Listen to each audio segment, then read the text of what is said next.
Hello, my name is Dependency, and I'm going to talk to you about a challenge that many developers face every day. The challenge of changing out a lower dependency. To change out a dependency, you need to remove all the things that depend on it first. And like this game here, there is some rules to it. You have to remove them in a certain order, and there's a certain order in which things have to come back. Managing these kind of dependencies can be very hard. Let's look at an example. So here, I want to remove an app and change it out with a new version. The core version in the bottom, version 1, I want to change with the new version, a new version of that extension. So what do I need to do? Well, first I need to remove all the extensions that depend on it. I do that one by one, so uninstall, unpublish, and all of that work. And then, of course, I'll remove the extension itself and replace it with a new one. Again, here, I'll do the publish, the sync, the install. I'll then start to install all the other extensions that were on top. 1, 2, 3, and then so on. Seems fairly simple. It's full lifecycle operations with the uninstall, unpublish, publish, sync, install, and then install of the rest of the applications. Seems fairly simple, right? VS Code does that for you when you press F5. It detects the changes that you've made in your project and tries to do all of this for you. But what happens when this goes wrong? Let's look at that. What happens if one of them doesn't compile? Again, we apply the core version 2, and then we see there's one that applied and reinstalled and went well. We tried another one, and it didn't go so well. So what happened here? Well, it couldn't compile. We did some changes in the core app that are no longer compatible with the extension that we're trying to install on top. So now the process halts. And in this case, yes, it halts, and I'm broken. I can't do anything. If I'm in VS Code and I press F5 and I end up in this situation, it can be quite hard sometimes to get back to the original state on the left side here in order for me to continue and retry the development. And this is the part that we've been working hard to get right. So let's look at it. So in my service here, I have these apps installed. Let's see it. Extension management. So here I have the 4 apps we talked about before. There's the core, there's the customer agent, invoice agent, and the enhancements on top of invoices. So same scenario, same setup, seems fairly simple. I'll open VS Code and find a project that I've been working on. So as many of us, when we are working with projects, we do not have everything loaded in a workspace. We have the projects that we are working on, they are loaded in this workspace. In this case, I'm working on the customer agent and the core, so I am in a project, in a workspace where these two are present. The other ones may be also my projects, but they may not be in this workspace, or they might be third-party products that depend on my core.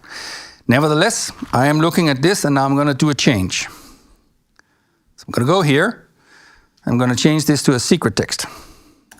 This is a good change because we want to make sure that our tokens cannot be debugged. So we make sure that it's a secret text that we return. I could add non-debuggable and so forth, but now let's just stop here and say we did a small change of this return type. This is a breaking change, and we'll see it immediately in this workspace because there is a dependency down here that lights up red and says that, well, it's not a text anymore. It is a secret text. Fair enough. Now I've changed that into a secret text also. We are happy, everything is green. I press F5 and we start compiling and we start publishing, and we'll see what happens when we publish this to my local service here. Let's see. Give it a second here. It will do the whole lifecycle operations for everything on top, and then it'll try to reapply the new versions. And it says here, something did not work. Something did not work, and it was all in vain here. So publishing failed. So something is depending on the fact that I changed this from a text to a secret text, and we can see that here. The new thing we'll see now is this part here. The original extensions have been restored. So why is this? Why is this even possible? Well, we have an option in the launch config called Dependency Publishing Options. Let's go look at it. So with this one set, I can instruct the deployment of these apps to recompile all direct dependencies of the changed app. So setting it to default here will recompile all the direct dependencies of the changed app, whether or not they're in the workspace I'm working on. So in this case, I changed both the core and the customer agent extensions. When they were published, all the extensions that were installed on the system that depended on them were recompiled as they were installed again. Of course, the invoicing agent failed because it was depending on this one, causing the whole thing to fail. And because we have improved the way we detect what is getting published and uninstalled and ready to be reapplied, we can now restore this.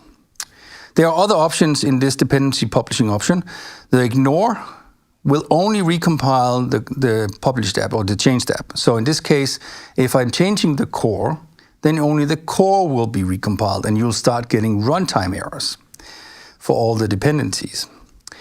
The strict requires that you have all the dependencies in the workspace. So it will fail from the get-go because there is more dependencies to the core app than is in this workspace. I'll need to include the invoicing agent also in order for this to work. Okay, there are still some scenarios where this will break. It's not solving all the problems. One of the core scenarios is that we do not support in Business Central the downgrade of apps because they have destructive changes, or they could have destructive changes. Your install logic of a newer version may have some logic that changes the data that is not compatible with the older version. Your schema changes and so forth. Lots of things can change, and with a version change, you indicate that something major has happened, something significant has happened. So if you change the version as part of a small change, then it does not work with the restore. However, for a normal developer like me, looking here and changing some small things, pressing every F5 every now and then, this will be a great help for my productivity because I don't have to go back and restore manually this extension setup that I had before.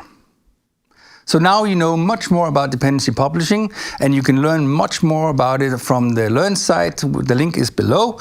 Thank you for watching.